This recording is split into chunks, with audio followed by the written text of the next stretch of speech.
hoje pela manhã eu falei numa rádio, agora, antes de entrar aqui na nossa tribuna, falei numa outra rádio, e, a princípio, essas rádios haviam me convidado para falar sobre os inquéritos no Supremo Tribunal Federal. E, muito embora ontem, né, o Supremo tenha decidido que os tribunais têm um poder de investigação, eu sigo, né, sustentando o que venho sustentando desde o princípio da instauração desses inquéritos, que é que o tribunal, os juízes, eles têm que ter imparcialidade, distanciamento para poder julgar, que o poder de investigação, a princípio, é da polícia, que depois de grandes discussões acadêmicas e jurisprudenciais, né, se decidiu que o Ministério Público também tem poder de investigação, e isso com muita resistência da doutrina, né? Doutrina são os estudiosos do direito processual penal, do direito penal.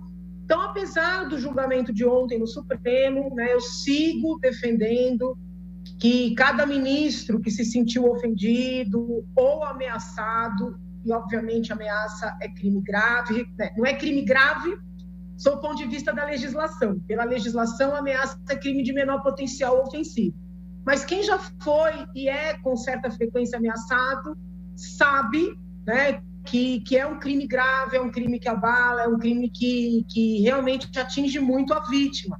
Então, o certo seria que cada ministro que se sentiu ofendido ou ameaçado, que representasse o Ministério Público para instaurar procedimentos específicos nas instâncias competentes. Então, se é uma pessoa sem prerrogativa de foro, na primeira instância, se é uma pessoa que tem a prerrogativa de ser julgada nos tribunais, por exemplo, na segunda instância, se é um parlamentar federal no próprio Supremo, que não me parece adequado, digo isso respeitosamente, é que se reúnam, né, postagens, manifestações de pensamento, ofensas, ameaças, e que se construa, né, um grande inquérito, ou que se construam grandes inquéritos, como se estivéssemos diante de algo de elevada magnitude. Então, as críticas que eu vinha fazendo a essas investigações no Supremo, eu sigo fazendo, sob o ponto de vista técnico-jurídico, chamando a atenção, né, daqueles apoiadores do presidente que ainda seguem nesse comportamento agressivo, que esse comportamento ele é prejudicial aos investigados, ao próprio presidente, ao governo. Então, de maneira nenhuma, as críticas técnicas a esses inquéritos implicam corroborar, né, com essa dinâmica estranha que, infelizmente, os apoiadores do governo construíram.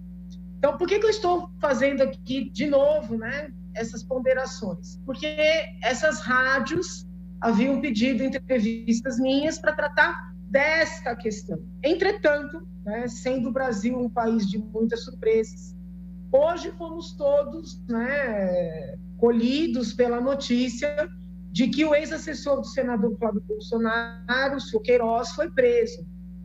E os jornalistas perguntam: doutora, o fato dele ter sido preso compromete o governo? E eu respondo com tranquilidade: não necessariamente, né? Agora, o fato dele ter sido preso num imóvel do advogado da família Bolsonaro torna a situação, né, vamos dizer assim, especial. Eu quero dizer para os apoiadores do presidente que, quando eu pedi o impeachment da ex-presidente Dilma, as pessoas falavam muito assim: mas já houve pedaladas em outros governos. Mas já houve escândalos em outros governos. Eu nunca fugi, né, das indagações, das entrevistas, dos questionamentos no Congresso, nunca fugi do dever de demonstrar a gravidade dos fatos que eu apresentei na denúncia. E sempre que alguém fazia algum comentário do gênero, né, mas fulano também fez, eu dizia: olha, desculpa, né, se ninguém cuidou de responsabilizar fulano, eu estou cuidando disso aqui, que é importante para o país. Por que eu estou dizendo isso? Porque é verdade que muitos deputados estaduais cometeram as mesmas ilicitudes e as investigações deles estão paradas. Tudo isso, infelizmente, é verdade. Eu gostaria que todos estivessem alcançados, que os assessores todos estivessem sendo presos, entendeu? Obviamente, os assessores que participaram das situações de maneira ativa, né? Mas, gente, desculpa, não dá para entrar nessa dinâmica, né, petista de que isso é perseguição ao presidente. Esse é o mesmo discurso do PT, é o mesmo discurso dos defensores de Lula, né? Os defensores do PT e de Lula, obviamente, nunca confessarão que é a mesma dinâmica, mas quem criticou o modus operandi deles não pode achar normal o que está acontecendo agora, né? Então, assim, na medida em que eu sou uma grande defensora da liberdade de manifestação, e isso não é de hoje, na vida acadêmica, na vida como advogada, eu tenho, assim, testemunhas que podem fazer fila, do tanto que eu sempre lutei pela liberdade de manifestação.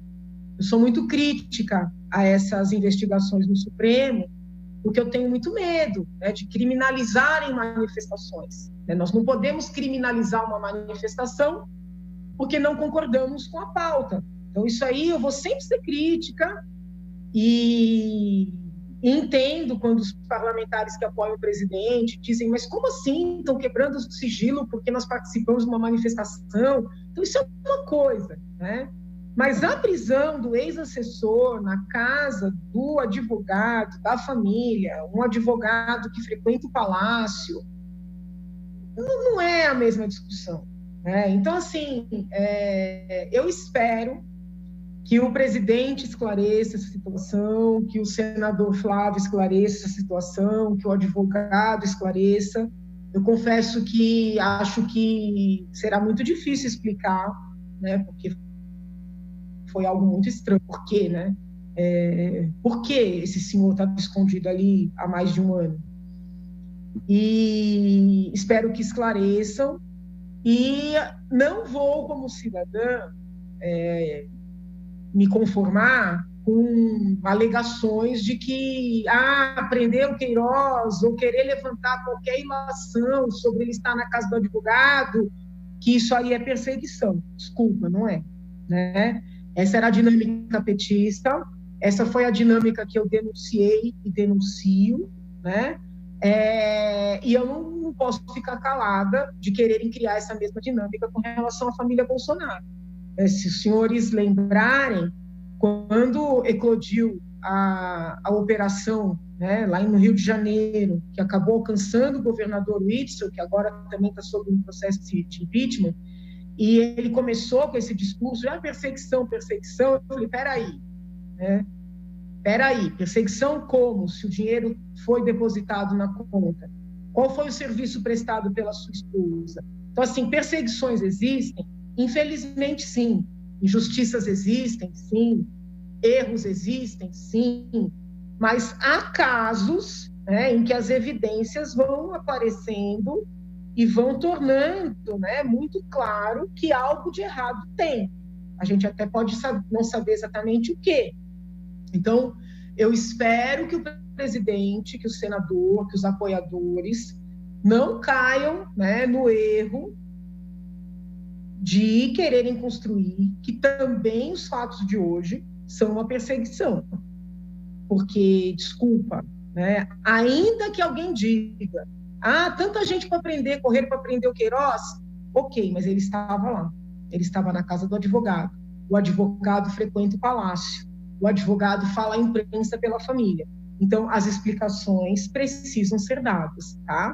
Diferentemente desses muitos fatos que estão aí no Jornal Nacional, que gosta muito de fazer um carnaval, na minha leitura, onde não há, né, elementos para fazer, diferentemente desses fatos dos últimos dias aí, o caso de hoje é grave e qualquer cidadão brasileiro que ama o seu país, que quer fazer a depuração, qualquer cidadão brasileiro sério há de querer os esclarecimentos, né, de maneira detalhada a respeito do que esses senhores estavam fazendo na casa do advogado da família do presidente. Muito obrigada, cumprimento a todos, até amanhã.